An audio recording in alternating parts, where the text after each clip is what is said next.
You are now tuned into the truth frequency. We are TFR. TFR. Truth Frequency Radio.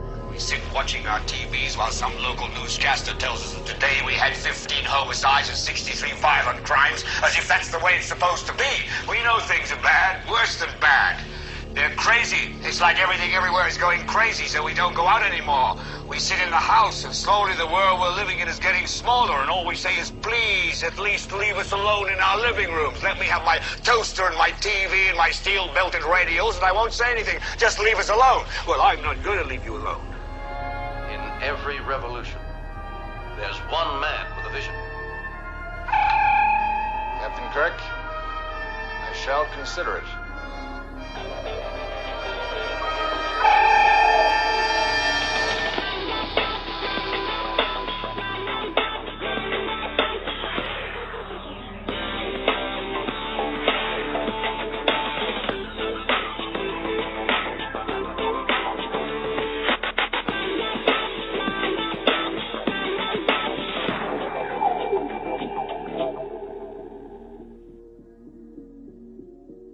I've been a participant in some of the most insidious lies and witnessed to deeds that no crazed man could imagine. I spent years watching you from my lofty position to know that you were the one I could trust.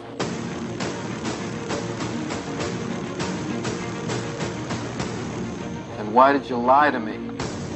There still exist some secrets which should remain secret. Truths that people are just not ready to know. Who are you to decide that?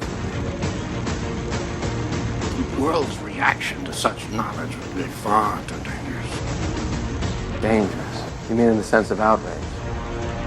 Like the reaction to the Kennedy assassination, or MIAs, or radiation experiments on terminal patients, Watergate, Iran-Contra, Roswell, the Tuskegee experiments. Where will it end? You want answers? I think I'm entitled. You want answers? I want the truth! You can't handle the truth! Get out! Or what? You'll kill me? Always remember, dissension's the greatest form of patriotism. The very word secrecy is repugnant in a free and open society. And we are, as a people, inherently and historically opposed to secret societies. We have before us the opportunity to forge a new world order. Yes, we can. And you say. Let us never tolerate outrageous conspiracy theories. A lie is most convincingly hidden between two truths. Well, I guess it won't end. No! I don't have time for this. This is about saving the future of humanity. We know things are bad, worse than bad. We know the air is unfit to breathe and our food is unfit to eat. I don't want you to protest. I don't want you to write to your congressman because I wouldn't know what to tell you to write. I don't know what to do about the depression and the inflation and the crime in the street. All I know is that first, you've got to get mad. The line must be drawn here. This far, no farther. I want you to get up right now. Go to your windows, open them, and stick your head out and yell, I'm a human being. My life has value, and I'm not going to take this anymore. You shall not pass! You're listening to the Revolutionary Radio Project with your host, Rob Skiba.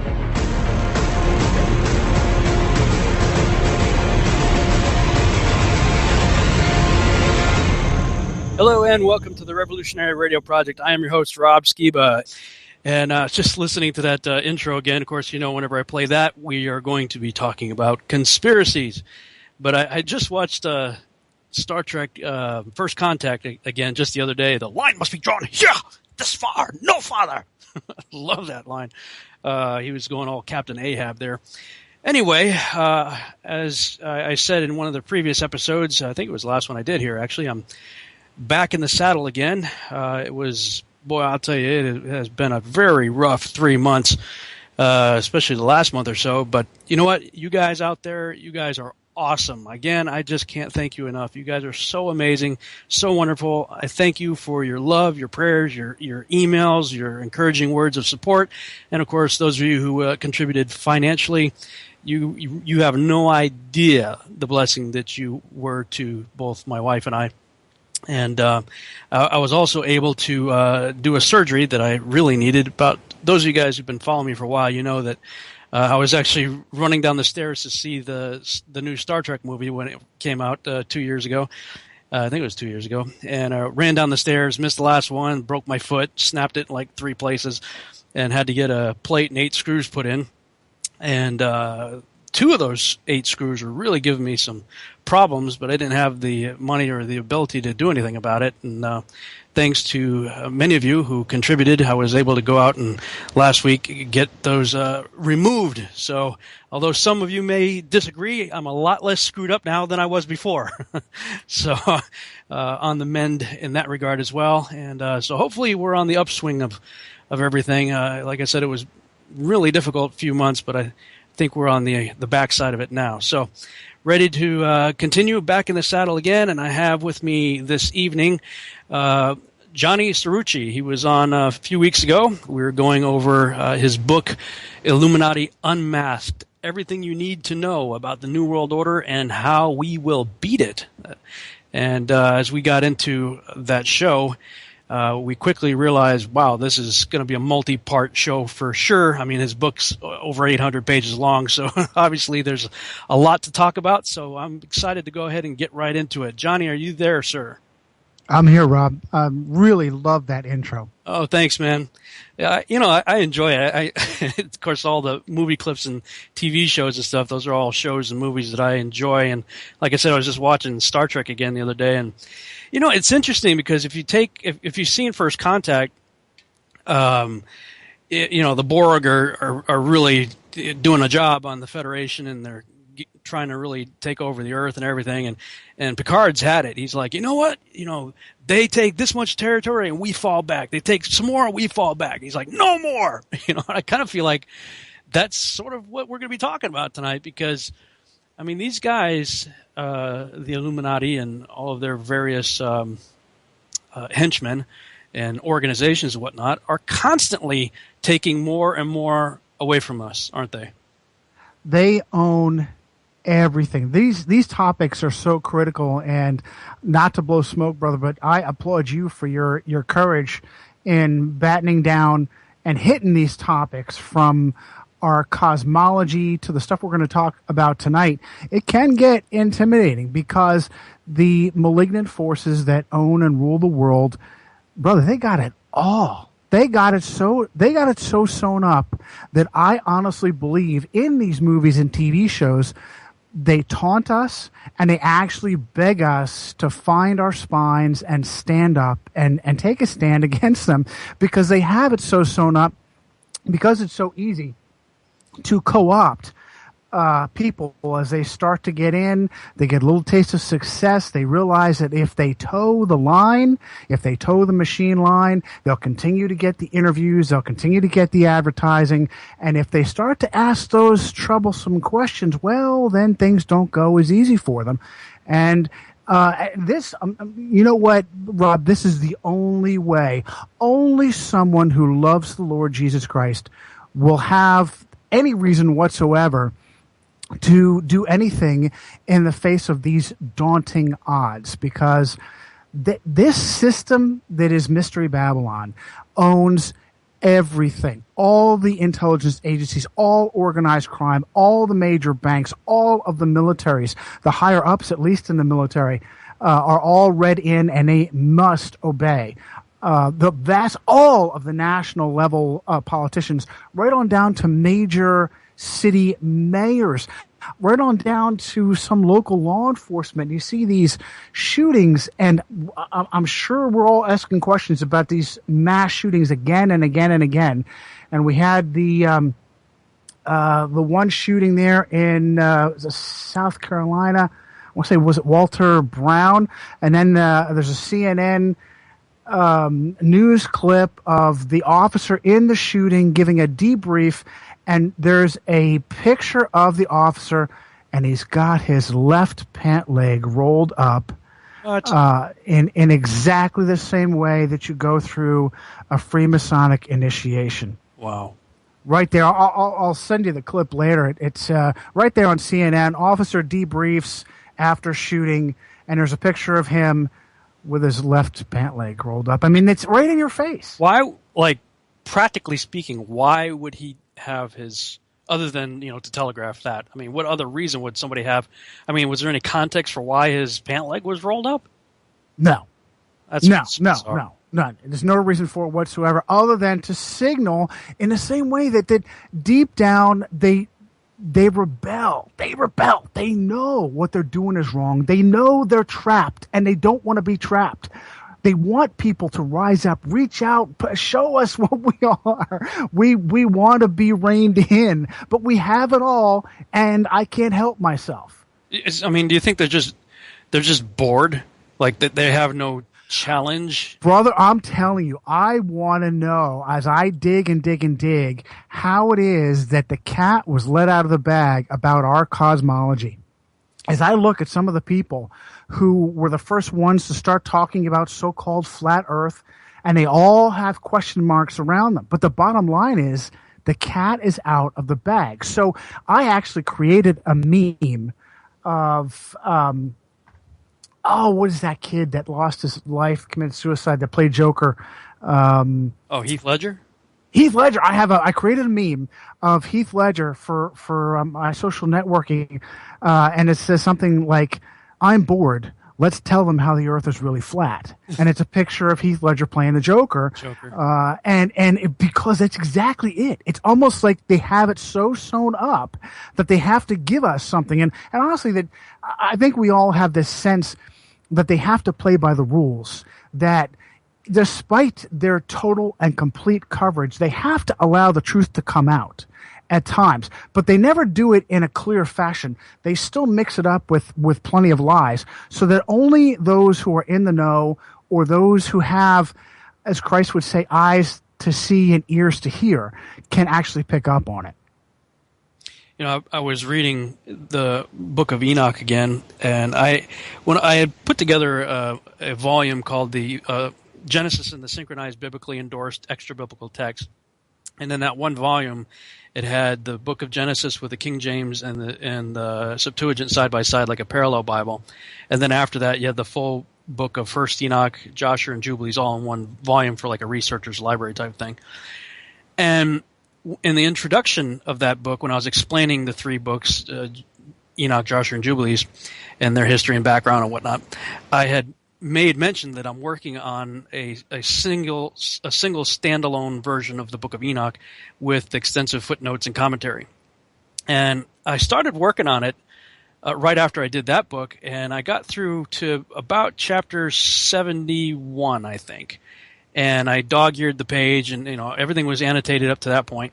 And I put it away because I had other things going on. And after kind of starting to look into this flat Earth thing, I thought, I'm going to go back and read that book again.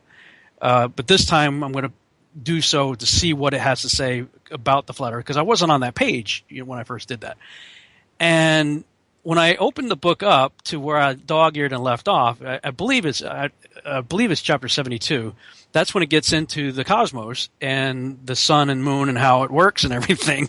It was just amazing to me that that's where I stopped. That's where I left off, a year or two ago, and finished the rest of it. And when I got to chapter 89, I'm just going to read a few verses. Listen to this.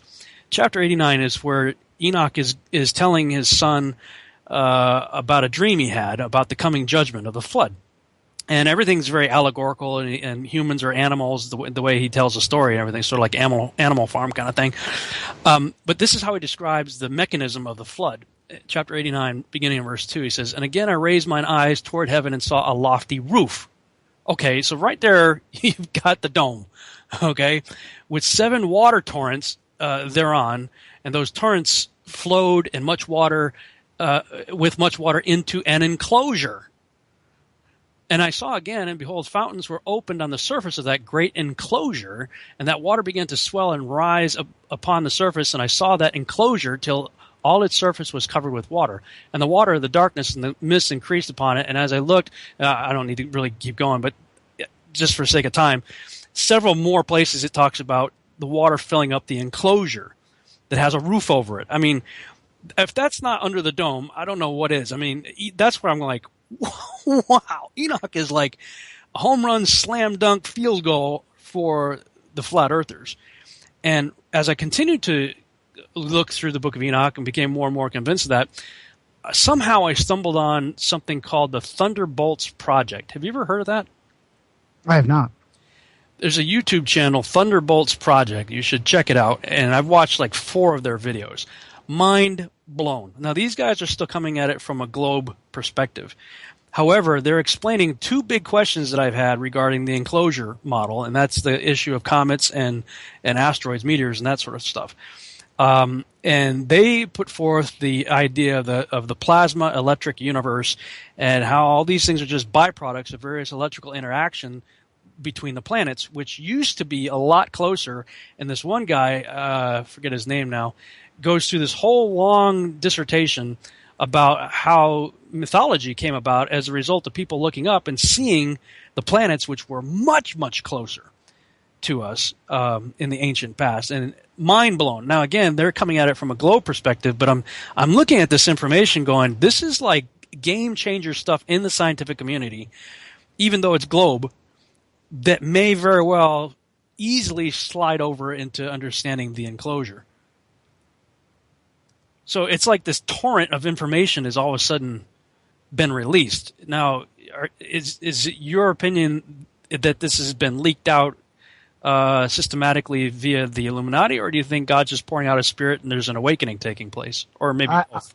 All the above. All the above. I think that they may have miscalculated. I think that a lot of times they try to get out in front of something in order to mitigate it. And honestly, this traces back to how it's my contention that the fourth and final beast is the Holy Roman Empire.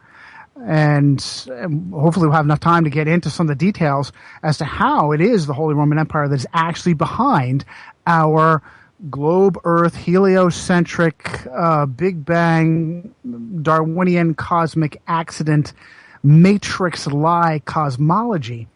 They attempt to preempt the leaking of truth because they know they don't have, you can't stop it forever. I love that Bruce Lee clip about being like water, and you can't control it at all times. It eventually will get out, especially in the age of information, even though they do have a strong grasp on the internet, and you have to really know how to look for something to find it. But I think it could be a mistake. It could be they're so arrogant that they allowed it to come out. But honestly, you know, I've seen a source on Father Malachi Martin, who is considered to be a former Jesuit. As far as I'm concerned, there's no such thing as a former Jesuit. A lot of times, very cagey Jesuits will be released from their vows so that they can have some plausible deniability as they continue to sow Jesuit agendas. But I've seen an interview with Father Martin where he claimed that the so-called Illuminati commanded the Soviet Union to collapse. It did not happen according to the official story as we saw it.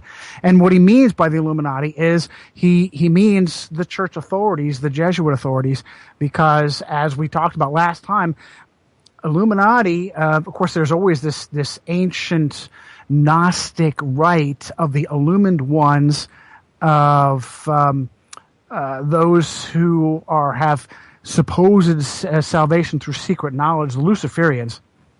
But it wasn't made into a powerful political movement until Adam Weishaupt in the 18th century. And Weishaupt had a Jewish background, but there were Catholic converts in Bavaria. And he began his Jesuit education at 7 years old and continued on with the Jesuits until he was teaching canon law, which are the precepts of how the Catholic Church conducts itself as a political entity, into his adulthood. Became a doctor of canon law at Jesuit Ingolstadt University. So it's almost certain that he became, now I would say secretly, maybe not so secretly back then, a Jesuit priest himself, although he's not recognized. Yeah, that's the question, because I don't know if you saw when I posted our archive show on YouTube. It's gotten quite a bit of traffic. We're about I think I just posted it. I posted it September 6th, so 3 days ago, and we're up to 2,500 hits. And some of the comments there, and I've heard this before, even when I talked about White's Up with Doc Marquis. There's people out there saying he was not a Jesuit, and you don't know what you're talking about. And I've heard both, that he was, that he wasn't. Why is there so much confusion as to whether he was or wasn't? And some people say because it's that clear. Because anybody that talks about the so-called Illuminati, the Illuminati is a boogeyman term that's being used as subterfuge to cover the tracks of the Jesuits. I actually have in my citations in my book the direct links to his education, where he's listed in the Bavarian records as the actual gymnasium, however you want to pronounce it, in Germanic, of his. He taught. He was a professor at Ingolstadt University, which is a Jesuit university. Anybody that claims he wasn't is just blowing up smoke. It's pure subterfuge. It's absolutely. Even Doc Marquis has let it come out that he was a Jesuit priest. And that's the problem, is that as soon as you realize how direct the links are to the so-called Illuminati, to the Society of Jesus, it's over because people start to wake up. So the Illuminati, and honestly, I really don't consider it a viable threat. It was at the time being used. The Jesuits were suppressed. They had insinuated themselves everywhere in the world from their inception. They had insinuated themselves, toppling governments, assassinating kings, just wreaking havoc in even Catholic countries. Every country where they've been kicked out. And the more thoroughly they've been kicked out, the more that nation eventually rued what they had done. For instance, particularly poor Russia, Alexander I had kicked them out in 1820. From that point on, they had designed to destroy Russia, and they absolutely did, because they created communism, and he used it as a weapon through many of their own. So Germany, poor Germany, was devastated. They not only they kicked the Jesuits out, but they were the home of the Reformation. And so when you have these things later on, you see these aberrations and abominations like the firebombing of Dresden that make no sense unless you realize that the American chain of command were filled with traitors that answered to Rome, and they weren't doing it because they weren't conducting those abominations like the firebombing of Dresden for the sake of a military or strategic advantage. They were doing it because Rome pushed them to it. There's a great scene in Jaws about the Indianapolis. Robert Shaw is really chilling, where he talks about the USS Indianapolis and how he was on Indianapolis, and how the Indianapolis took two torpedoes after delivering the Hiroshima bomb. What you don't know is that the Indianapolis was told not to zigzag and not to radio, and that eventually their position was just given away. And a friend of mine, Eric John Phelps, wrote Vatican Assassins, great work on this. He discloses how the Indianapolis was torpedoed on the eve of the feast of St. Ignatius of Loyola. It turned out to be July 31st. I want to say, it had to have been 45. But it was July 31st. And they lost, 2/3 of the crew to the sharks on purpose, because high traders were doing the will of Rome. So as the Jesuits were celebrating the feast of Loyola, they gave our brave sailors in to be feasted on by the sharks. So again and again and again, the high traders in government, particularly in the United States. The United States is a captured operation. People wonder, how can we have the same policies from two different political parties? Supposedly political, yeah. Two different political parties. From free trade, you have the supposed demon rats that are so free, so pro-union. They're absolutely against free trade, that manufacturing has been devastated. And yet, again and again, Bill Clinton, Barack Obama, they're all about free trade. Doesn't matter, Republican or reptilian or demon rat, they all do the same thing. The terrible war policies that have been so self-destructive. And brother, I love this country just like you do. So when I talk bad about reptilians, Republicans, the Bush administration, I don't believe that they are in the slightest way love America, want to do what's best for America, want to honor the Constitution. A lot of people, they get wrapped up. They don't understand. When you're talking bad about the Bushes, they mistakenly connect the Bushes with people that care about America. They don't. They are poison. They have been poison for America. And there's no difference between the Bush war policies and the Obama war policies, the Clinton war policies. No different, because they all answer to the same poisonous, malignant controller that's outside this nation. And so when you can put two and two together, like, for instance, how Weishaupt clearly, I don't have it off the top of my head. I've got it. Buy my book. I've got the citations that will take you directly to the sites that will tell you his background, his own personal education started under the Jesuits at 7 years old. He was at Ingolstadt as a professor. Nobody denies this. You deny it. You're just denying facts. Well, we got about a minute and a half, so I'm going to pretty much let you just run with it today, because I know you're ready to explode with information, and we're going to only get to so much of it today, so we'll do another one, sure. But just in a nutshell, before we go to break, where do you want to take us today? Oh my goodness! You know, everything you know is a lie, and Rome is behind it. That about sums it up. There it is. You know, that's funny too, because in the Thunderbolts project with the plasma electric universe thing, that's basically the premise of that as well. Is everything you've been taught is a lie, and this is coming from not flat earthers or anything like that. These are people, scientists, legitimate scientists, looking at the available evidence and saying, you know what we've been feeding you guys for so long is a bunch of crap, and we know it. We're discovering it now. You know. Well, the worst part about it, Rob, is that they have a malignant agenda. They know that by feeding us these lies, they can enslave us. By putting us in this matrix, there are people that actually want to stay there and fight to stay there. And that's the really sick part. Right.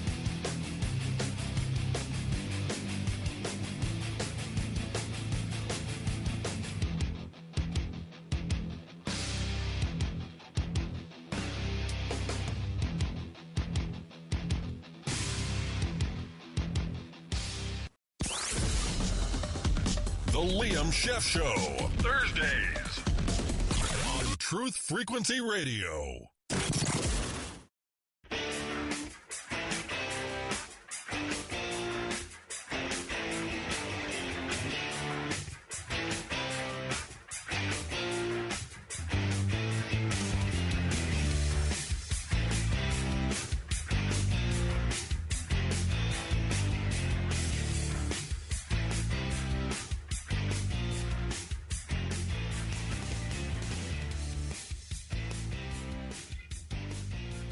And we're back on the Revolutionary Radio Project. I am your host, Rob Skiba, and tonight I'm talking with my guest, Johnny Cirucci. This is part 2 in what is likely going to be a series on his book, Illuminati Unmasked. And right before the break, we were talking about how everything you know is a lie. And just listening to some of the news reports on the break, I got to ask you, what goes through your mind when you hear or see the news these days? I run through my social networking just hacking and slashing. I'm so upset and so disappointed at good, right-minded people, good, right-minded patriots and Christians, American patriots and Christians, who fall for the same bunk again and again and again. Trey Gowdy just excoriated Hillary Clinton. They're doing it again. Hillary Clinton's email, she's going down. How stupid are we to fall for this again and again? Oh my goodness. Who else? Daryl Issa just owned Eric Holder. Yeah, where's Eric Holder now? Is he in jail? He's laughing. You can fall for the same stupid memes, the same emotion-grabbing headlines, no substance. They laugh their way to, as the Bushes and the Clintons are out playing golf together. Mm-hmm. Again and again, they put these people up, and I'm sorry if there are good people in the audience who think that Ben Carson is the answer. Donald Trump is the answer. Ben Carson, almost certainly Yale Skull and Bones. Donald Trump spent 2 years at Jesuit Fordham. He got his son, little Eric Trump, to go to Georgetown, Jesuit Georgetown. Not more than 2-3 years ago, Jerry Corsi was talking about how Trump was pumping him for information to find out what's going on with the Obama birth certificate. Now, all of a sudden, Jerry Corsi's done a 180 and talking about how, hey, he's different now. He's the real deal. After Trump played that game about trying to dig to the bottom of the Obama birth certificate, and by the way, I think it was a double blind. I think that the foolishness regarding Obama not being born here, being born in Kenya, was actually a smokescreen to give plausible deniability to the Jesuits in Chicago, because the Jesuits are the founders of not just Chicago communism, but the unique strain of Chicago black communism that birthed men like Vernon Jarrett, Valerie Jarrett's father-in-law, and Frank Marshall Davis, communist, pedophile, pervert, traitor extraordinaire, who may very well be Barack Obama's real father. So we can't let that come out, with the exception of Joel Gilbert's excellent work, Dreams of My Real Father. And so we have to create this subterfuge about him being born in Kenya. And after we're done with the subterfuge, we'll all laugh and have a few drinks together. And now we'll resuscitate Donald Fordham University Trump and pretend. So what we do is this, it happens all the time. They beat us down and beat us down and beat us down, and they'll pick one puppet and allow the puppet to simply say things that we want to hear. There's never any substance to it, Rob. There's never any bite to it. They never back it up. There's never any success, but they at least allow them to say the rah-rah and cheer on to tell us what we want to hear, but never act on it. And we fall for it again and again and again. And that's what happens to me when I see these headlines. I find it absolutely disgusting that I don't have the patience for it. What's the Tom Cruise where he's the manager? Show me the money. Okay? Stop telling me about how you're gonna take care of us. Stop telling me how you're gonna make things different. Give me some success. I have seen nothing. Tell me about how, again, not to say the same thing over, but Trey Gowdy going after Hillary over Benghazi. Come on, man. Darrell Issa going after. They gave not just weapons, but real assault weapons. Rob, you know what that means. You're one of the few people that know what a real assault weapon is. I'm talking about a select fire weapon, a weapon that's capable of firing full automatic. They gave real assault weapons, not like the toys that we're allowed to have here in America, semi-automatic weapons. Real select fire automatic weapons, 50 caliber sniper rifles, explosives, RPGs, Eastern Bloc weapons, AK-47. How is our government, how are the Department of Justice, Injustice, DEA, all those frauds, ATF, how are they getting Eastern Bloc weapons to give the drug cartels? What is their source for this? And they're giving these weapons to drug cartels. They're running roughshod up and down the border, murdering Mexicans, Americans. Good American Border Patrol agents are being slaughtered, and not a single thing has happened to any one of those officials. Well, it was just a sting gone bad. Well, how are you going to track the weapons? What? You had no mechanism for tracking the weapons? We didn't get there. Are you kidding me? And there's not a single prosecution? Well, that's okay. Darrell Issa's on it. Trey Gowdy's going to bring him home. Ted Cruz is going to take care of it for us. They're going to join up with Ben Carson and Sarah Palin, and they're going to really. But come on, man, stop falling for it again and again and again.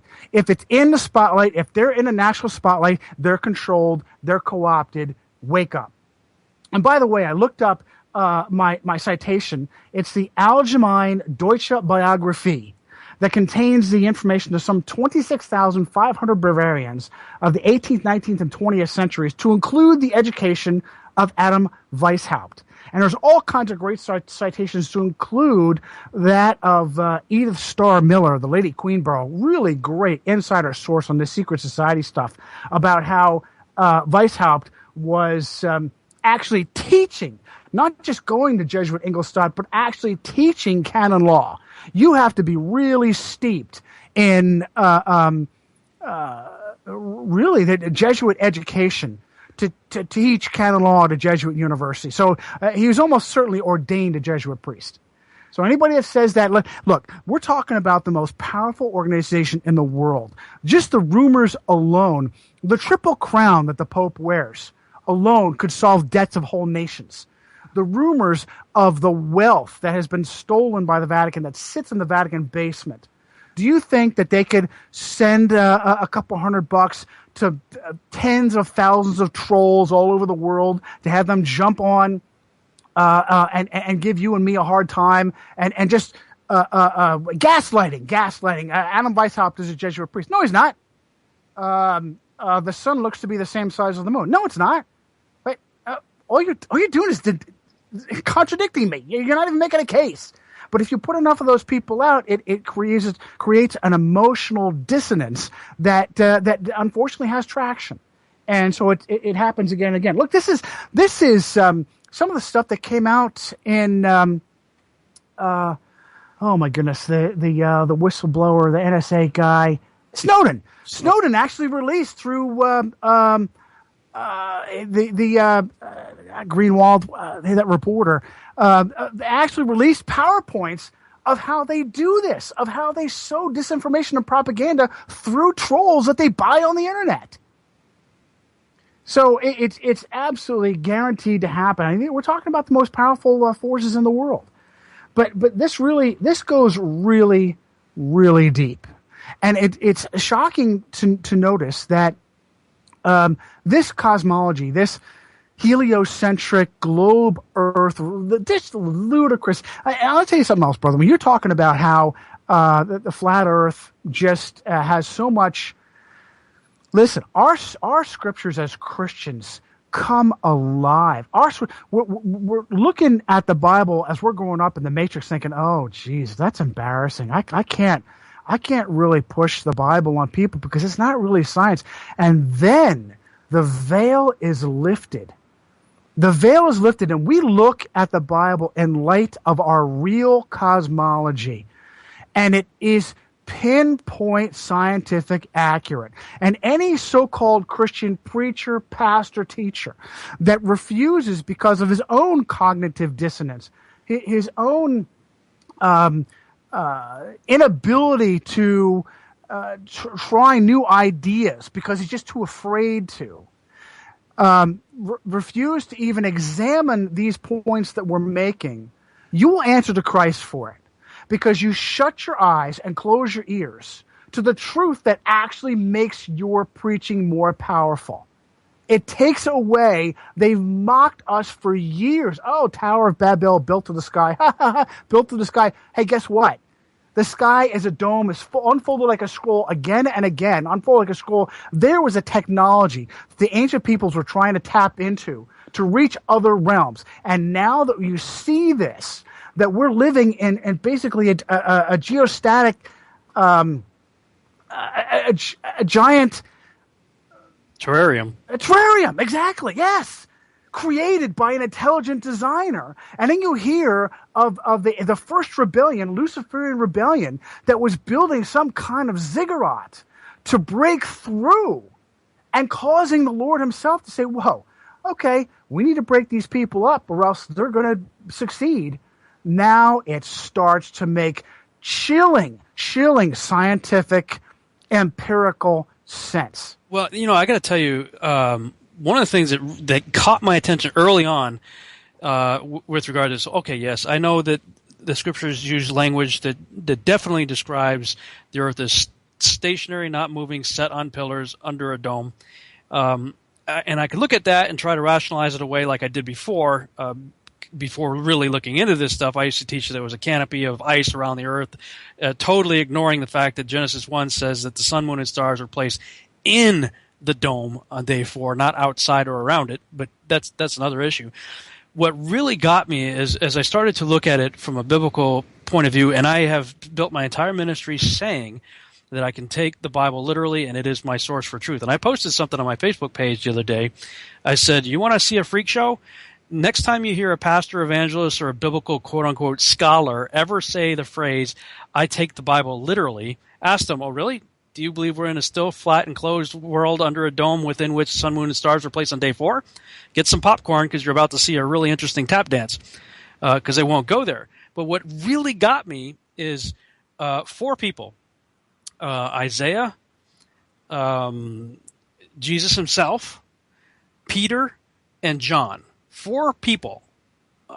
We believe that Scripture is written under the inspiration of the Holy Spirit, so 3 of those guys wrote under the inspiration of the Holy Spirit, and some of them quoted God himself, Yeshua, as saying that in the last days the heavens are going to be burned up and the stars are going to fall. All the stars in the sky are going to fall to earth like figs. Well, you've got a massively huge problem if Betelgeuse and Pollux and Arcturus and Andromeda, for crying out loud, and the billions of other galaxies out there are all literally going to fall to Earth like figs, to Earth. And as soon as I started looking at it that way, I'm going, you simply, if you're going to maintain that you take the Bible literally, you cannot continue to tote the line on the cosmology that we've all been taught. And I said this in Austin. I said, basically what we're confronted with is 2 massively huge choices. One, and they're both really heavy and very hard to give up. One, we're in a spinning heliocentric globe in an average galaxy amongst billions of galaxies in an ever-expanding universe. 2, the Bible. Because you can't hold on to both of them. And that's where it's coming to. Now, people are, well, okay, Rob, what's your position? Well, my position is I know what the Bible says. I can tell you. I mean, if we're going to say we believe it and we trust it as our source for truth, we cannot hold on to this spinning heliocentric cosmology, globe in the ever-expanding universe. We can't. My challenge is the Bible tells me to prove it, prove all things. 1 Thessalonians 5:21. So, yes, I can believe what the Bible says, but who cares what I believe? I want to get out there and try to prove it. And, the more I'm looking, because I never looked before. I'm 46 years old, never looked a day in my life. Now that I'm looking, wow, man, I'm finding all kinds of stuff. And if this plasma electric universe thing is true, then that explains so much about the cosmos. And so, I mean, all of this stuff's coming out. And I have to say, and the globalists, and that term has taken on a whole new meaning to me now, but the globalists, like Obama, how many times have you heard Obama mock flat earthers? But it's always in the context of questioning climate change.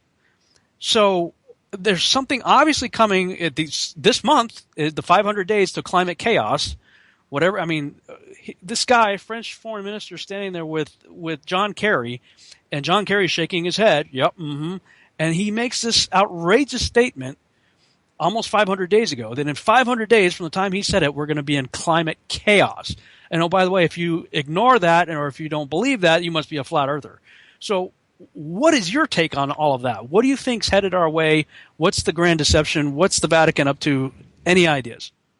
Rob, did you do the math on that prediction that the French foreign minister made as he's standing next to John Kerry? I believe it's the 23rd. 500 days takes you to where the new Jesuit Pope is in a joint session before Congress. Right. And he is doing his victory lap. The control is complete. There's so much information, brother. What you were saying is all kinds of different things were coming up in my mind.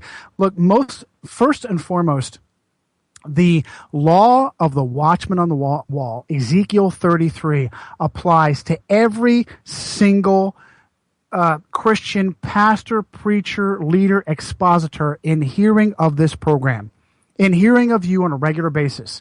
You have been exposed to this information. You are bound before Christ, before the throne of Christ, to verify it, because guess what? If it's truth, you will have to put that truth out in every way to those that listen to you. Because if there are dangers that you keep to yourself because there's just too much risk. Your normalcy bias doesn't want you to let go. You don't want to lose advertisers. You don't want to be mocked by friends and family. The blood, and I mean blood, that will flow as a result is on your hands.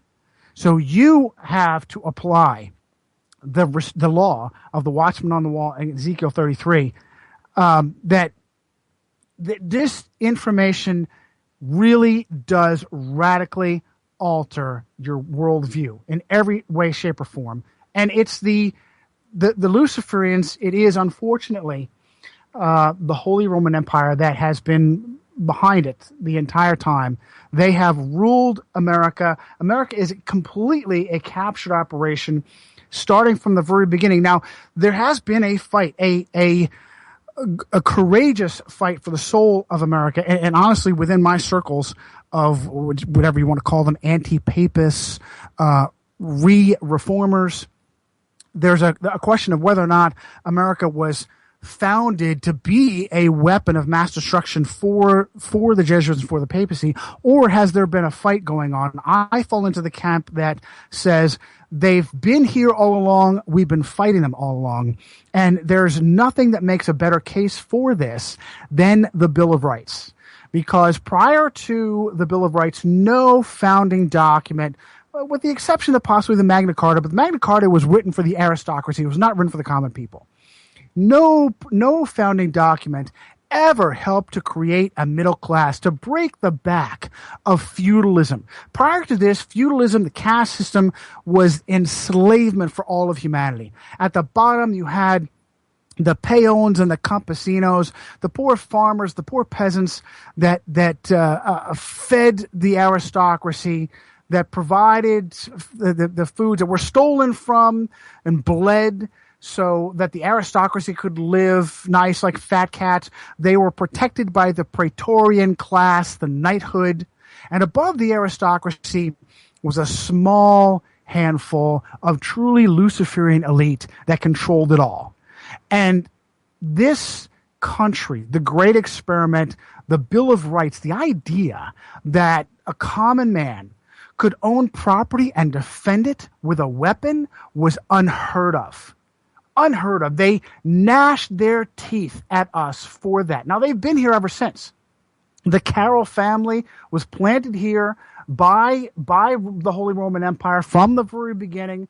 They planted the seeds of so-called religious tolerance so that they could get in. Look, the so-called secular state, the separation of church and state, it's all a lie. It was all the foot in the door. So now you have Baphomet in Oklahoma City, in Florida, because, well, hey, all religions are the same, right?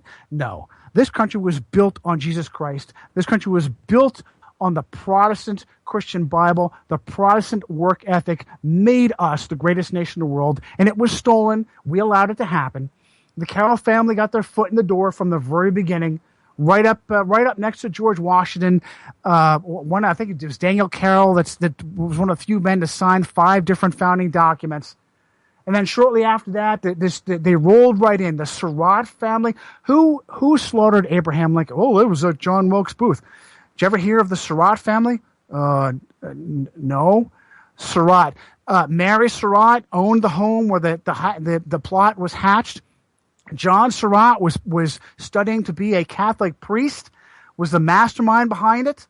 John Wilkes Booth was both a Catholic and a Freemason, just like Pierre L'Enfant, who was fired because as he was designing Washington, D.C., it came up to be so like Rome that it was called Little Rome on the Potomac. And it was said that Washington realized that and fired him as a result of that. So we have the Wilkes Booth, who was in tight with Albert Pike, the founder of the KKK, high Luciferian Freemason, who created the Knights of the Golden Circle. So you have this dichotomy. This, on the surface, the papacy claims to be viciously anti-Freemasonic, and in reality, it's the Freemasons are owned particularly by the Jesuits. That's why Weishaupt created the Illuminati. The Jesuits were suppressed In fact, they were suppressed in 73, and it was the perfect time. I really feel like the Lord had his hand of divine intervention on this country to give us the breathing space that we needed after, generations of the Jesuits insinuating themselves and subverting governments and murdering sovereigns. They finally had pushed them to the limit. Now, I'm going in two different directions here. I don't want to lose about how America's a captured operation. But the suppression of the Jesuits is a critical thing to cover because, as I said, they had even worried Catholic nations, France, Spain, Italy, all of these Catholic nations were saying, get the Jesuits out. They're killing, they're assassinating, they're subverting governments. They're not doing it for us. They're doing it for themselves. Kick them out, suppress them. So Clement XIII decided in 1767, okay, I'm gonna bow to the pressure. I'm gonna suppress the Jesuits, and he was gonna do it on February 3rd, 1767. He died suddenly on February 2nd, 1767. As they say in the mafia, he fell on a knife 14 times. So they put up another pope after that, who took the name of Clement XIV. Very brave. It took him 8 years to put dine all his ducks in a row, and Clement XIV finally pulled the trigger on the Jesuits by papal bull and suppressed the Jesuits in 1773, and he died with such a vicious poison that his body began decaying before he perished. His tongue dried up and his head, vicious, evil way that they made him suffer before he died. But it was done. The Jesuits were suppressed. The Jesuit Superior General, Ricci, was imprisoned and died in prison. Never before had we seen this. This, in 1773, was exactly what the fledgling United States, would be the United States, the fledgling America needed so desperately. Time to recoup from Jesuit interaction. And the Jesuits immediately, they didn't go away. They immediately went into safe mode, how to combat by totally taking over the Freemasons and creating a secret society within the secret society. And Doc Marquis, on your interview, brother, said they started this, Weishaupt started this in 1773, and he never mentioned it. Why? 1773, that was the year they were suppressed. They had to go into overdrive to start taking over the Freemasons, finish taking over the Freemasons. They already owned the Freemasons to some large degree. The Jesuits created the first 25 degrees at the College of Claremont in Paris with James II. But and this, by the way, that was Albert Mackey who said that, Freemasonic historian.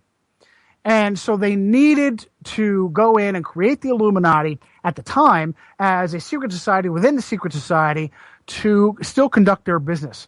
But it wasn't strong enough, and the United States had just the amount of breathing room that it needed, even though the Illuminati were created on May 1st in 1776. They still were not moving fast enough, and they were able to use their puppet, Napoleon Bonaparte, who was raised on Corsica by the Jesuits, and Abbé Joseph Emmanuel Sias, who was a Jesuit, whispering in Napoleon's ear that during the Napoleonic Wars, had Napoleon go in and attack the Vatican and capture Pius VI and imprison him, and he died a few weeks later. And then another pope was named, it was Pius VII, and he was captured by Napoleon and imprisoned, and he got the hint. He reinstated the Jesuits in 1814.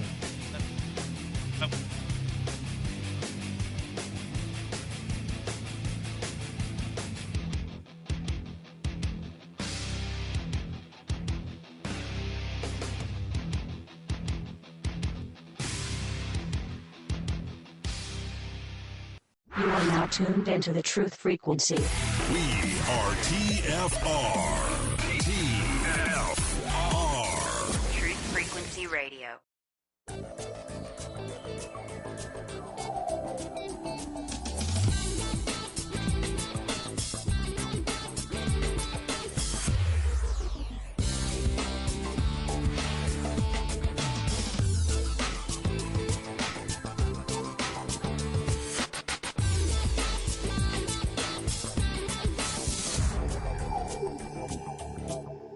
And we're back on the Revolutionary Radio Project. I'm your host, Rob Skiba, for the second hour. And I'm talking with my guest, Johnny Cirucci, about his book, Illuminati Unmasked, everything you need to know about the New World Order and how we will beat it.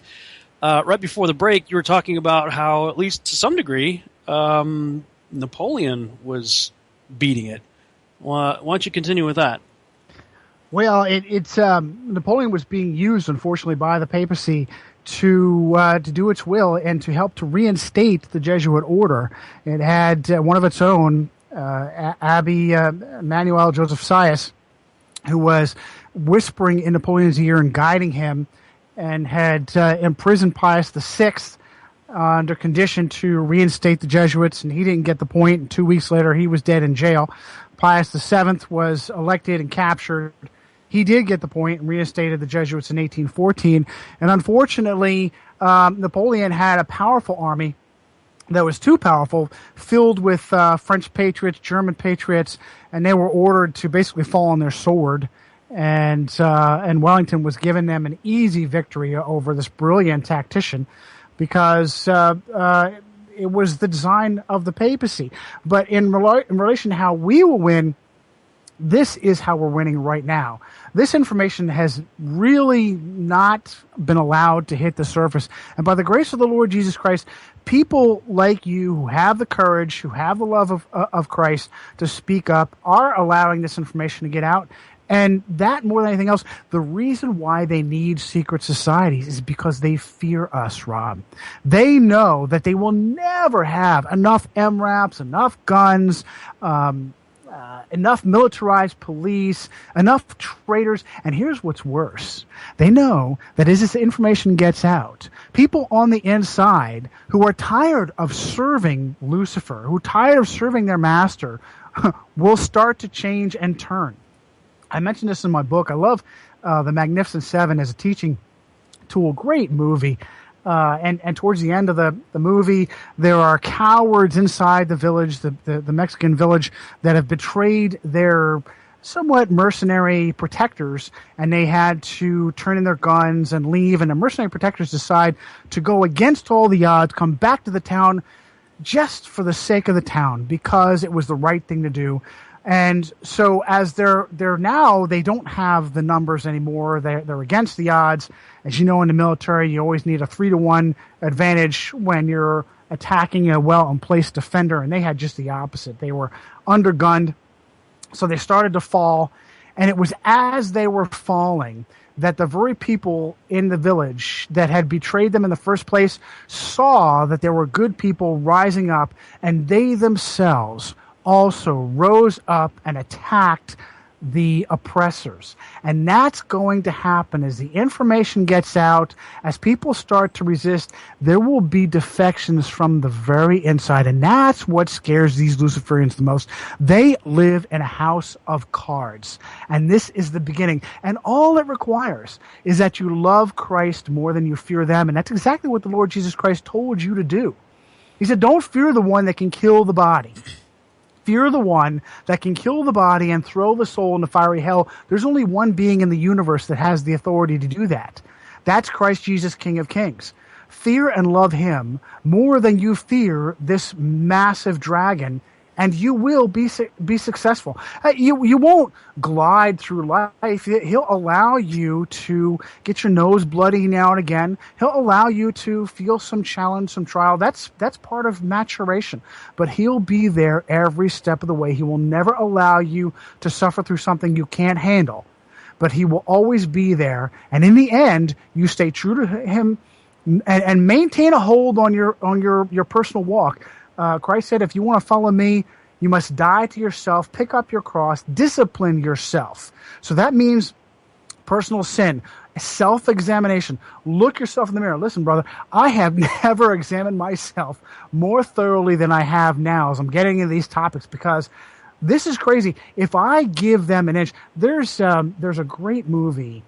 I think it's called Deliver Us from Evil with Eric Bana. It's not a great movie, but it's a great teaching tool. It's kind of like a B-grade horror movie, but Eric Bana is a big name. He's been in a couple of different movies. He was in Black Hawk Down. He was in one of the Incredible Hulk movies.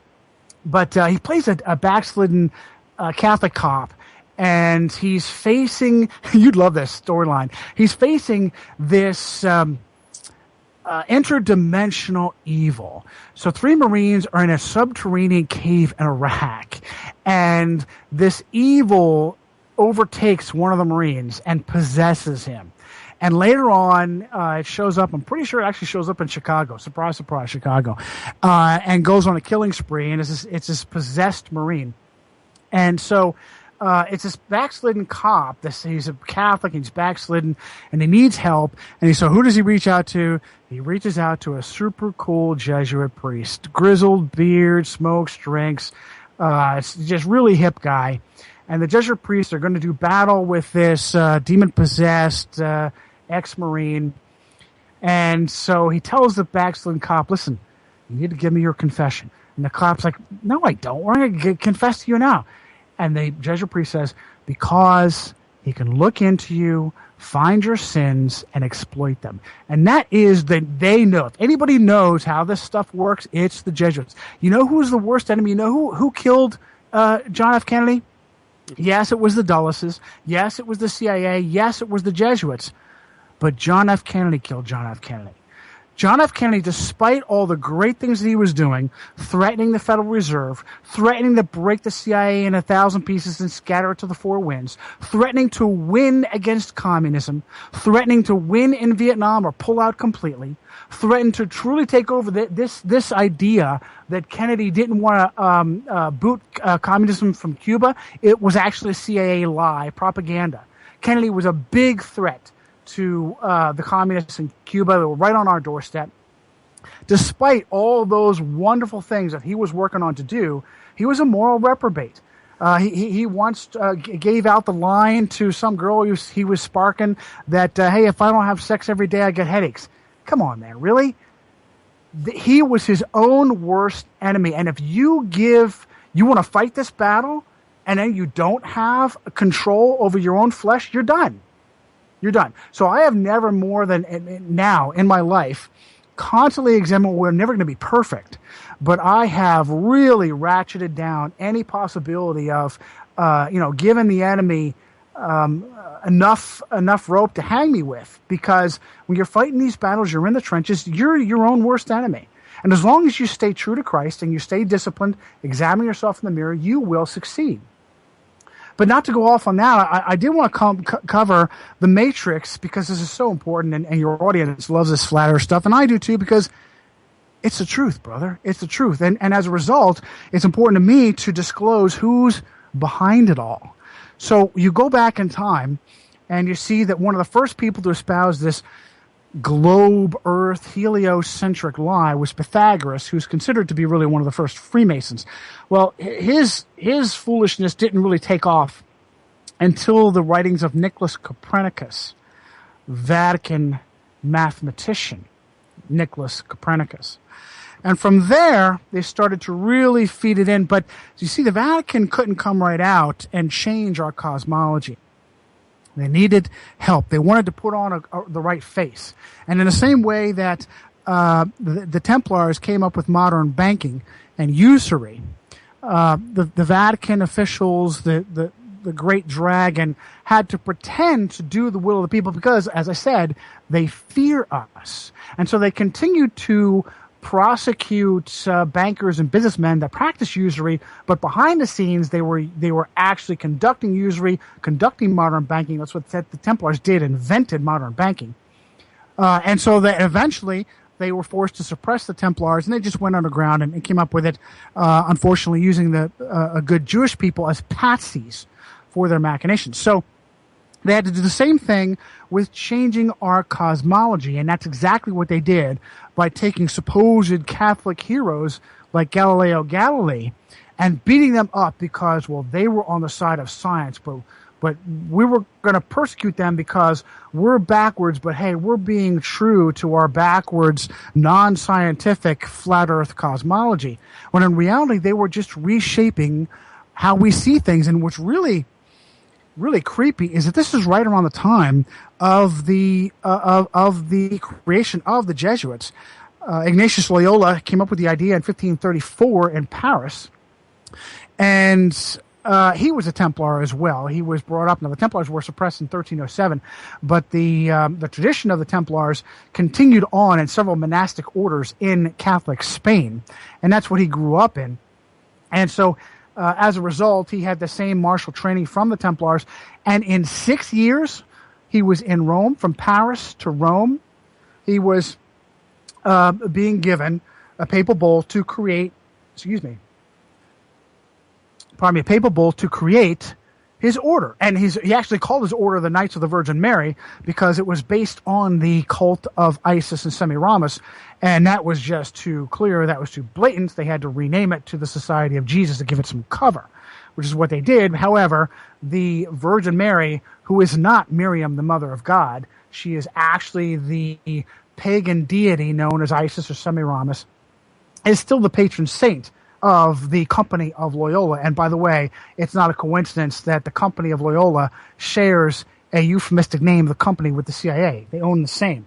So it was right about this time that we have the likes of Johannes Kepler taking over for the last great geocentric astronomer, Tycho Brahe, who was almost certainly murdered by Jesuit plant Kepler. And this is around the same time, the mid-1500s, that Kepler was instructed by the Jesuits to come in and steal all of Brahe's observations, all of his papers, all of his charts. And, you mentioned this earlier, Rob. Here's what is just the killer. Here's the kicker. We live in this matrix lie, and we refuse to obey science in the matrix. Everything in the matrix, from evolution to our globe Earth heliocentric cosmic accidents cosmology, is fed to us by experts.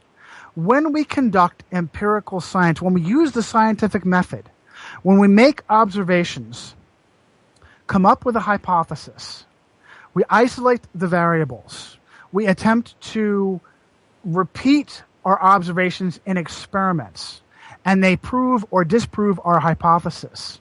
That's the scientific method. Have we used that to verify what we're being told about gravity? What, are you kidding me? So gravity, at no point in our observations, at no point in empirical science, have we noticed that a ball has a magical point where it reaches so much mass that it holds everything to it, including water, where the Earth can be spinning at 1,000 miles per hour at its equator, and yet a mosquito that can't fly more than 5 miles per hour is stuck to it and yet can fly freely? Are you kidding me? When an aircraft can go up and travel in any direction on the compass and still get there without any noticeable change in its itinerary, when in reality, if it's traveling supposed traveling at the equator at only 500 miles per hour, and the equator is moving at 1,000 miles per hour, it should never get there, or should get there in a fraction of the time it's supposed to? Why are we not measuring these things for ourselves? I was thinking about some of that stuff, like the moon is supposedly a quarter the size of the Earth and 1/6 the gravity, and it's 30 Earth diameters away, and yet it supposedly has enough gravitational strength to grab the immensely heavy mass of ocean and move it around. And yet you and I don't fly off the Earth twice a day. I weigh 175 pounds. I mean, water's like really heavy. So how is this 1/4 the size of the Earth, 1/6 its gravity, how is it having enough strength to literally pull the massive weight of the oceans twice a day? I don't get it. Empirical science and the scientific method do not bear these lies out.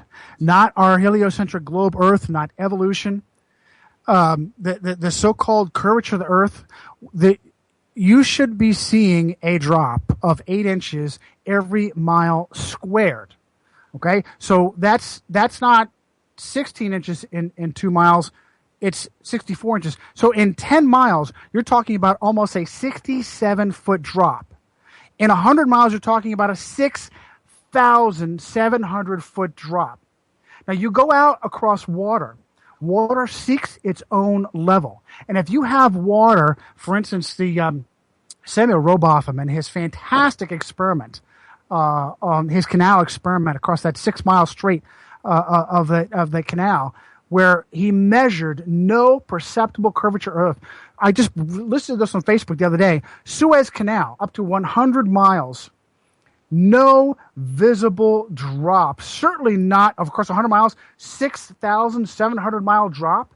It's not there. A good lighthouse can get anywhere from 30 to a couple hundred miles in its destination. There's no way a lighthouse, 400-foot tall lighthouse, you should not see a lighthouse reach as far as it does. The curvature should interrupt it, especially over water that seeks its own level. Do your own experiments. Don't allow yourself to get fed this stuff. And here's the point.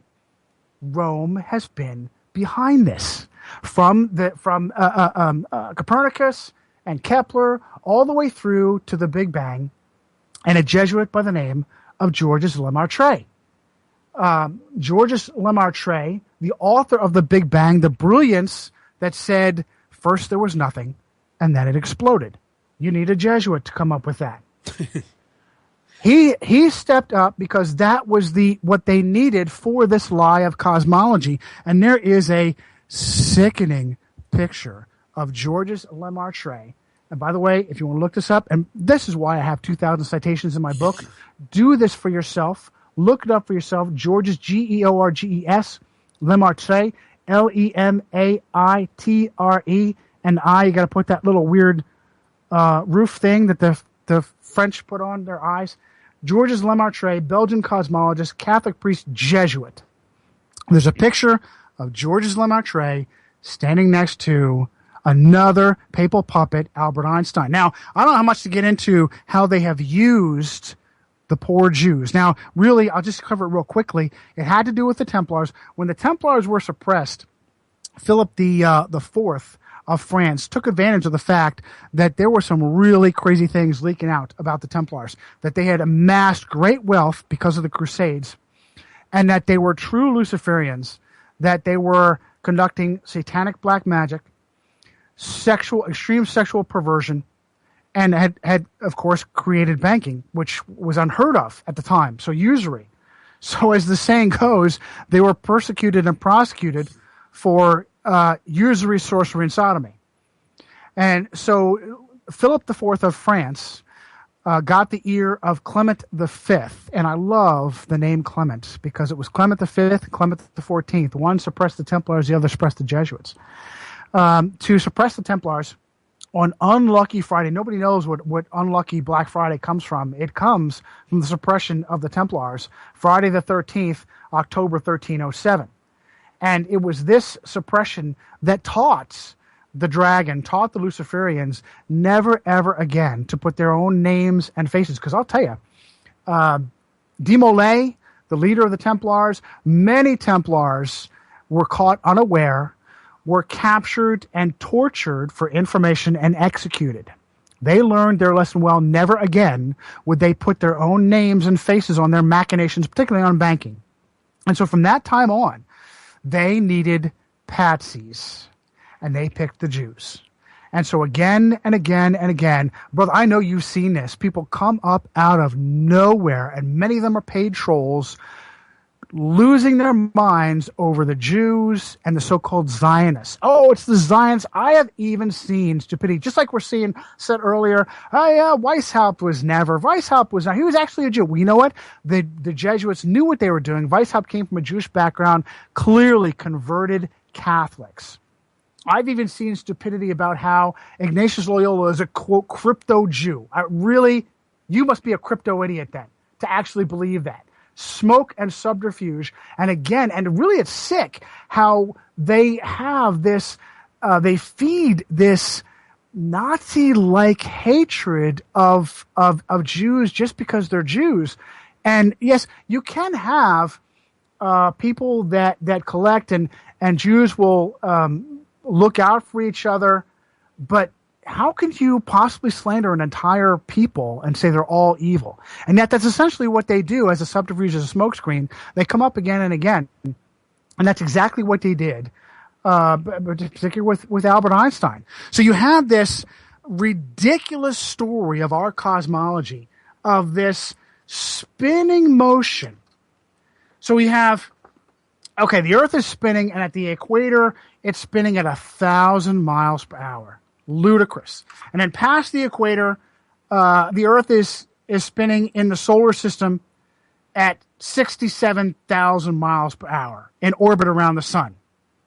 And then the sun is moving at 500 miles an hour through the galaxy, and the galaxy is moving at 670 million miles an hour. Come on, man. Really?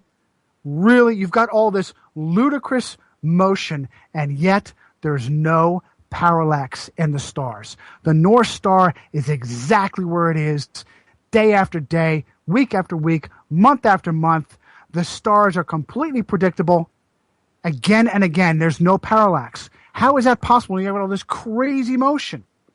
Well, along comes Albert Einstein to the rescue as another used Jewish man to come up with a so-called theory of relativity. And I'll tell you, when you look at the theory of relativity and how duplicitous Einstein was, how he knew that it really made no sense, he purposely made it complex so that it could make no sense. Originally, he had presented his theory to the Royal Astronomical Society. And they had one of these aristocrats, Higgins, offered a prize of $5,000 for somebody to please re-explain this ridiculous theory of relativity. And so they all blew this all up. And, oh, how this is so brilliant. We have Einstein explaining this as a wagon, and a wagon is rolling. And in the same way that if you're in a car, you don't realize the car is moving. Just nonsensical. But they needed it to make this lie work. And so and again, they use people like this to help foster this, as long as you don't use your own observations. As long as you don't do your own research, your own empirical science. And I don't know how much time we have, but I wanted to get into evolution too. And the author of The New Age, Pierre Teilhard de Chardin, does the same thing. Darwinian evolution, the same thing as our globe, Earth, heliocentric, cosmic accident lie, is evolution. And it's critical. It's critical to help you feed into the idea that you're a cosmic accident, because then they can further enslave you. If you had no idea that you're living in an intelligently designed terrarium and the Lord Almighty is watching everything you do, you will act dramatically different. And so macroevolution, the ridiculous, ludicrous idea of macroevolution that against the second law of thermodynamics, everything in the universe has a natural tendency to go from order to chaos. Everything. You shuffle a deck of cards and it gets shuffled. It doesn't fall into order, numeric and suit order. If it did, you'd freak out. Everything in the universe, the only thing in the universe that denies the second law of thermodynamics is the theory of evolution, macroevolution. The idea that you can go from simple to complex, ludicrous. Nowhere. From random mutation? What is this, X-Men? Oh, and by the way, that's why they continue to put those stupid movies out. And I love them. I love the Marvel comics. I was raised on them. I love to see them. Absolutely ridiculous. They continue, Steven Spielberg and all the Star Wars and Star Trek. They've got to feed these lies. Jurassic Park, they've got to feed these lies to keep you snowed, and they do it with science fantasy. So evolution bolstered. There's no observation that shows you that random mutation will change, macroevolution will change one species into another. No such thing as a beneficial random mutation. All mutations are a loss of information. DNA is a digital code. You lose information from the digital code, and it's bad. Mutations are malignant. There's nowhere in the fossil record these millions, there should be millions of accidents of supposed random mutation. You know, I remember as a little kid watching National Geographic, watching Discovery Channel, and hearing some idiot say, this is a brilliant adaptation. The fact that the polar bear's skin is black, but his coat is white, and some of the follicles are clear, so that it blends in with the snow, and yet the clear follicles conduct light and heat to its black skin, keeping this massive mammal warm in an Arctic environment. This is a brilliant adaptation. Brilliant adaptation? Are you an idiot? Is that random chance, or is it intelligent design? There's no such thing as a simple, single-celled organism. Empirical science blows evolution out of the water. The electron microscope destroys macroevolution. Look at a bacterial flagellum. It's an organic outboard motor. It gives me chills. Looks like alien technology. There's no such thing as a simple, single-celled organism. And Darwin, they said in his Origin of His very racist Origin of Species, if I am proven that there's something beyond the simple cell, then I can't make this connection. Right. That thought. Come back. Last episode.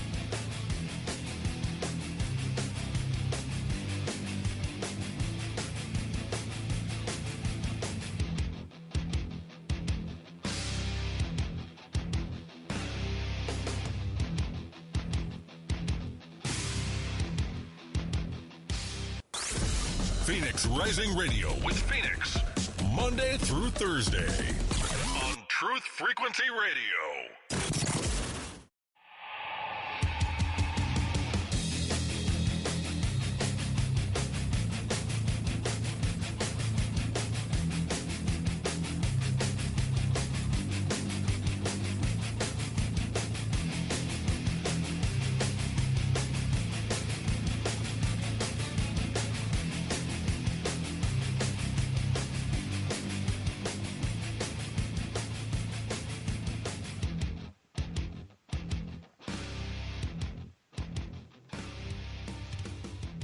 And we're back on the Revolutionary Radio Project. I'm your host, Rob Skiba, for the final half-hour segment. I'm talking with my guest, Johnny Cirucci, about his book, Illuminati Unmasked. And during the break, we heard the syndicated news there talking about Obama's got this new plan or new proposal that he wants to put out to give everybody free community college for, I think, 2 years, I think it said, so we can continue the indoctrination.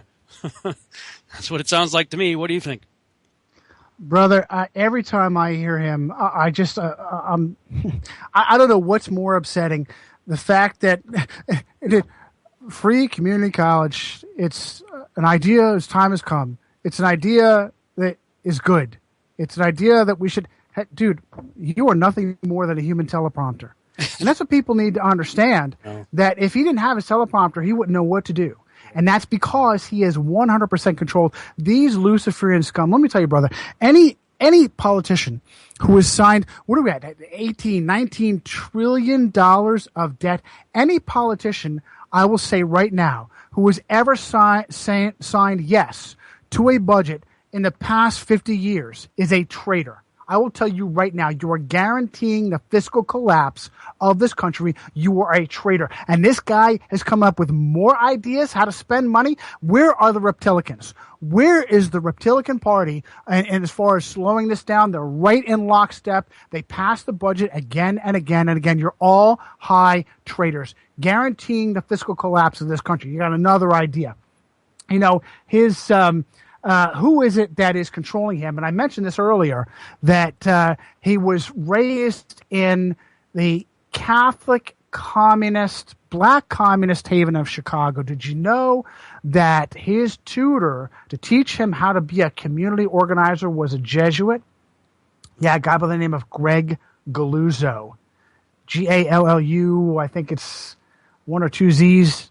Oh, Greg Galuzzo. Look that one up. You come up with a little bit here and there about, oh, yeah, they happen to know each other. And the Jesuits, they're really good at communism and community organizing.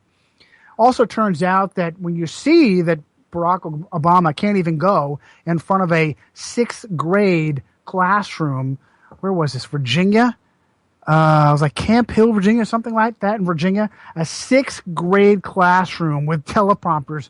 It's beyond funny. It's sick. It's sick. And then you find out, well, Why is he so totally controlled? Who is putting up on his teleprompter? Who's writing for his teleprompter? I mentioned this in my book. One of his speechwriters was a gift from John Forbes Carey, a gentleman by the name of John Favreau, not the Hollywood John Favreau behind the Iron Man movies, but a different John Favreau who had Jesuit training. As a matter of fact, from Jesuit Holy Cross on loan to Catholic John Forbes Skull and Bones Carey. Oh, and real quick, if you guys go through the audience, I'm sure you've seen it before, of good Tim Russert, who died, well, way too young for his age, and contrasting how he's asked both George W. Bush and John Forbes Carey. Carey, Yale Skull and Bones, class of 66.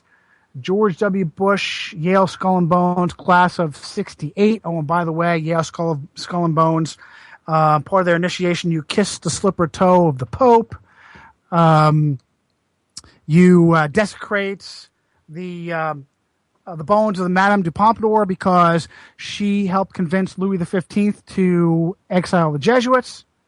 So they're all controlled by the Jesuits, by the papacy. Everything you know is a lie, and here's what Johnny adds.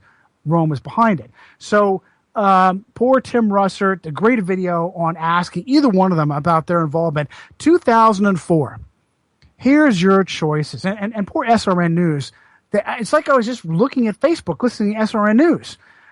Hillary Clinton is against it, but Ted Cruz and Ben Carson are Ted Cruz and Donald Trump are whatever. The same two names I'm seeing all over the place. Come on, guys. Really? Are you that locked down? Chris Matthews, Tim Russert, Pat Buchanan, all Jesuit educated. Obama's staff writer, Chief Favreau, Jesuit educated.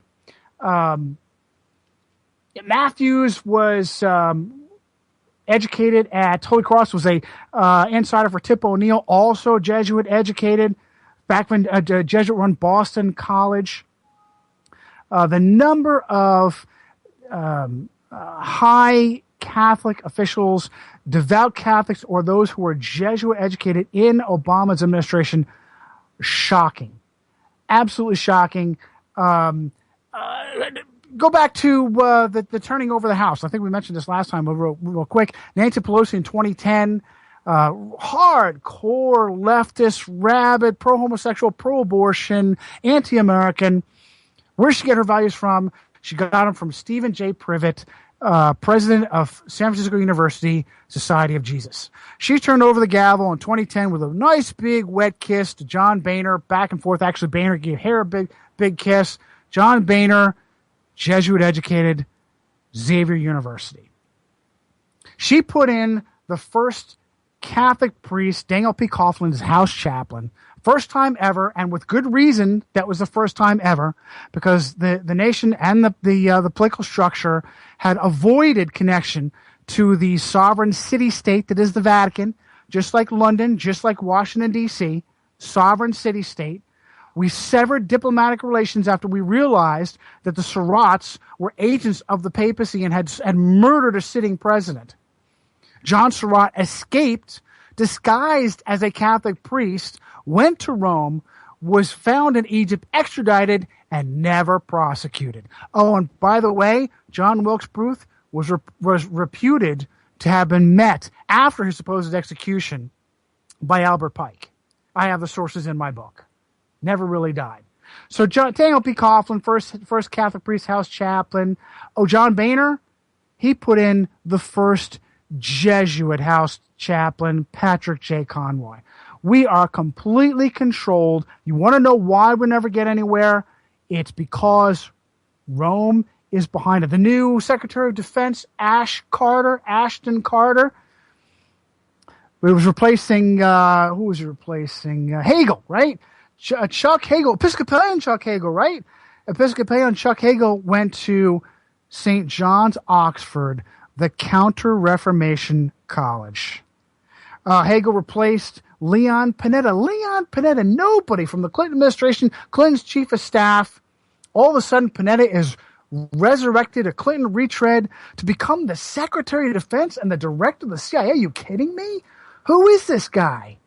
Well, he was Jesuit educated at Santa Clara University. So you have all of these.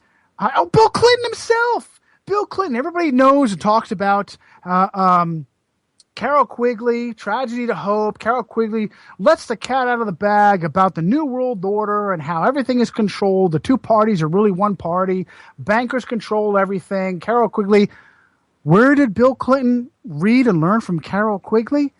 At Jesuit Georgetown. Carol Quigley was a professor at Jesuit Georgetown. Clinton went to Jesuit Georgetown. That's how they got it. That's how it was selected there. So again and again and again, 9/11. Do you really believe that some crazy old guy on a dialysis machine sitting in a cave was able to pull off the most complex attack on the most powerful nation in the world from a cave in Afghanistan? And he was able to reroute aircraft. They left their route, and not a single jet fighter was scrambled to intercept these aircraft. So time is going by, minutes are going by, and aircraft are slamming into buildings. To this very day, we don't have any video footage of aircraft slamming into the Pentagon. Oh, and by the way, these, I think it was USA Today, I've got this citation in my book, secular source, so these Muslim terrorists that were piloting these vehicles trained at military bases, United States military bases, one in Pensacola. So there's an amazing feat that you had 2 aircraft down 3 World Trade Center buildings collapse in their own footprint, World Trade Center 1, 2, and 7. Amazing you can do that with just 2 aircraft. Never before done in engineering history. Who was on duty? Who was in charge of the CIA that day? George Tenet, Jesuit educated at Georgetown. Rudy Giuliani, good cross-dressing Catholic guy that he was, educated by Christian brothers. He was there in New York City to make sure that things got done. So, what was I backing up to? Teilhard. So Teilhard, really the originator of the New Age. And I mean like a mega point, that's Teilhard de Chardin, Jesuit priest, where we all have to join this consciousness, like the Borg. You're talking about Star Trek. Jesuit was behind this, brother. Teilhard de Chardin. And at the time, they were playing footsie with Teilhard, saying, oh, he's a black sheep, he's an outcast. They didn't remove him from the role. They could have excommunicated him. He stayed him, kept him a Jesuit, kept him in the church, just bounced him around a little bit. And now we have a few years ago, and it was in 2009, we had Pope Benedict claiming what a great, brilliant theologian Teilhard de Chardin was, and his idea of the cosmic Christ. Did you know that this Jesuit was actually behind 2 major Darwinian hoaxes? Peking Man in 1945 and Piltdown Man even further back in time. I think it's like 1912. I mean, actual evolutionary hoaxes. These are the things, science, right? Science. We never talk about science of how they pushed so hard. They never had a, quote, missing link. And so they continued to create them, fabricate them. They should have been humiliated. They should have been throwing out macroevolution, Darwinian evolution long ago, when you realize you have supposed scientists that are conducting full-out frauds. How is that possible? So these are the forces behind our modern heliocentric globe Earth Darwinian evolution cosmic accident lie. So how does NASA and the space programs of other countries play into all that? Absolutely. Like all the other organizations, they are controlled at the very top. Luciferian control. It's only at the very top that they know what's going on. The massive bureaucracies, CIA, FBI, NASA, administrations all over, space administrations all over, they probably do believe that they're conducting these operations. They do have to shoot off some rockets, but if you notice, The camera always pans away at the last minute. The rocket always takes a hyperbolic trajectory. They never, ever, ever go straight up. And they eventually will blow up or fall back into the ocean. And so they have this modicum of pretending to do what they need to do, but in reality, at the very top, look at the original moon landing. They really had to have a white knuckle grip on the original moon landing.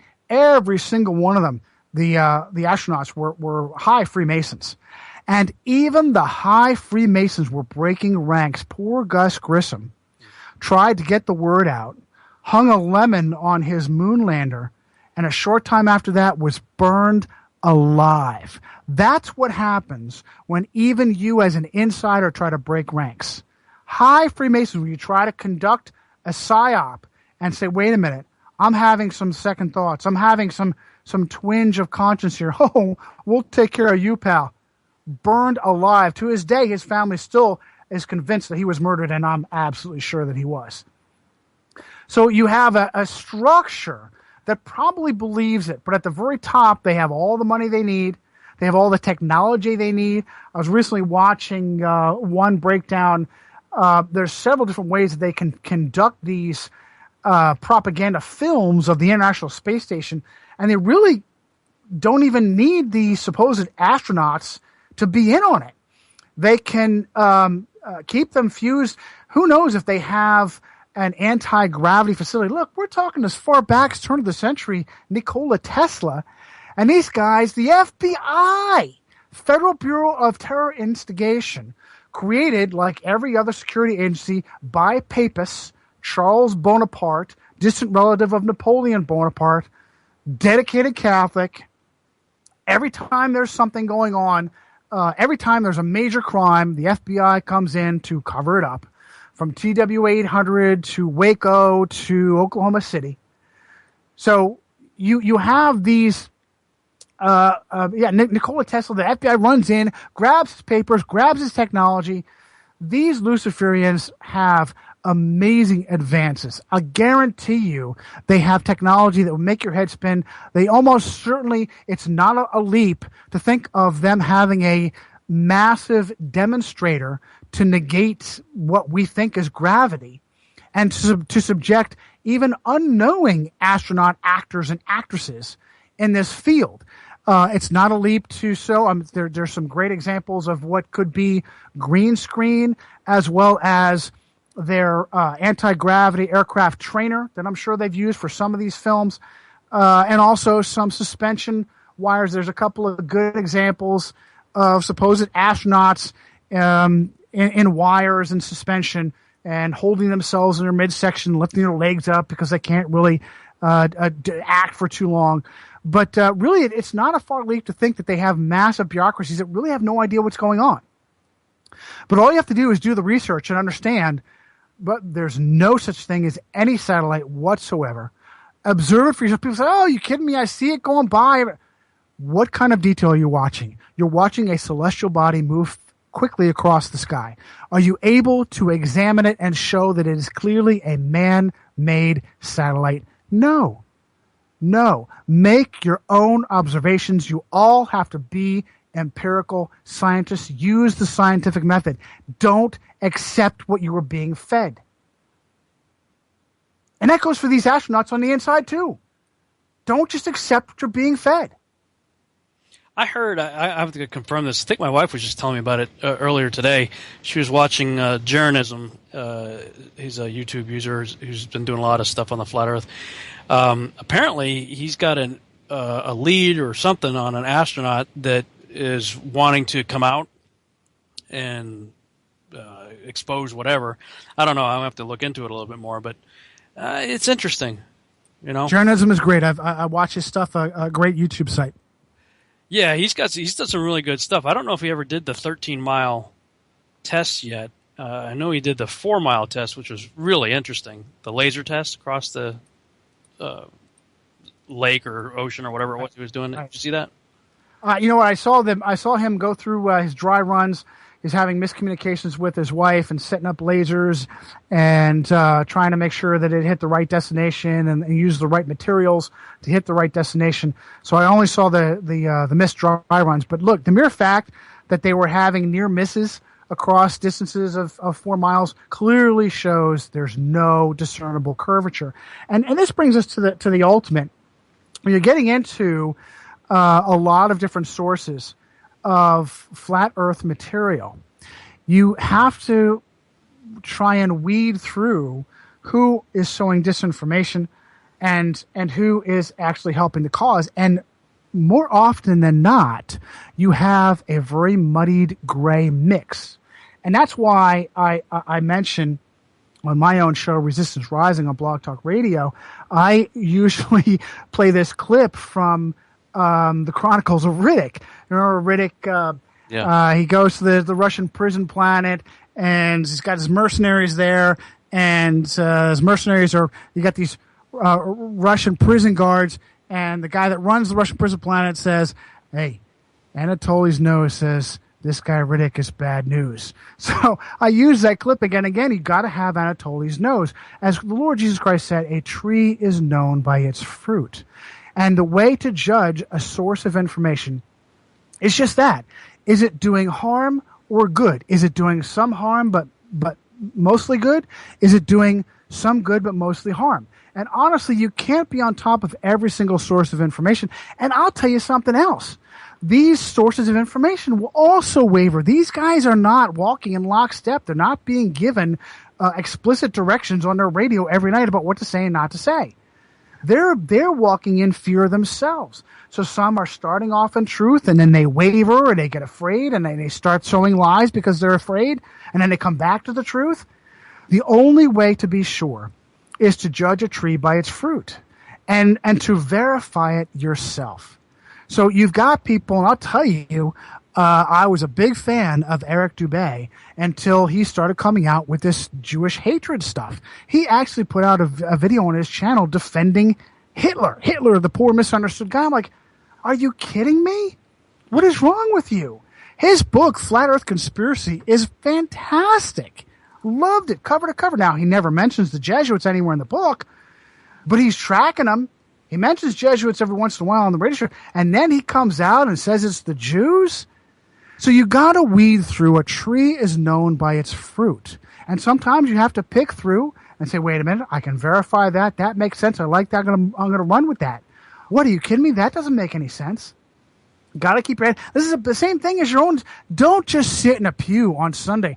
Don't consign your eternal soul to listening to somebody preach. I'll tell you, a home church that like brother Derek Gilbert and his wife Sharon started a home church, even electronic home church, virtual home church. That is where it's at. Get away from organized religion. Teach the word yourself. You will never learn as much about the word of God until you're on the spot to teach it yourself. Yeah. Start with just friends and family. Yeah, we were, my wife and I, we were in a drought when it came to church for a long time. It's like everywhere we went, it was, either a rock concert or a milkshake bar. I mean, it was nothing. And, finally we landed in the house church ourselves just by virtue of a group of us saying, hey, let's just get together. And 2 or more are gathered. There he is in the midst. So we don't need a building. And then I started, I don't know if you know this, but the Virtual House Church, virtualhousechurch.com. I did 2 years of live Virtual House Church to the world on Friday nights. That was just amazing. I didn't have time to continue doing it. But you're right. That's where it's at. Absolutely. That is the key, brother. That is the key to start getting Christians. And that is where you and I are hopefully doing good tonight. Encouraging good Christians live 100% for Jesus Christ. Mel Gibson was actually Jesuit tutored for his movie, The Passion of the Christ. And despite all that, it was a powerful, powerful movie. Watch that movie, Passion of the Christ, when you see an accurate depiction of what our Lord and Savior went through. And he says himself to us, if they did this to the master, how much more will they do it to the servant? Well, brothers and sisters, If you haven't had the flesh flayed from your back and railroad spikes driven into your hands and feet, guess what? You're doing good. You need to step it up. Live for Christ the way he lived and died and lived again for you. And it starts right here, right now. Think for yourself. That's the fire that we're trying to start right here. We don't need a whole new movement. We're just trying to start a movement in you, in your heart, in your mind. Resistance needs to rise up, and it starts with Christians in and of themselves, thinking for themselves, not just being spoon-fed lies. And I'll tell you, once good Christians find out they've been lied to, they're going to be some angry people, brother. Oh, They're going to be some angry people. Yeah.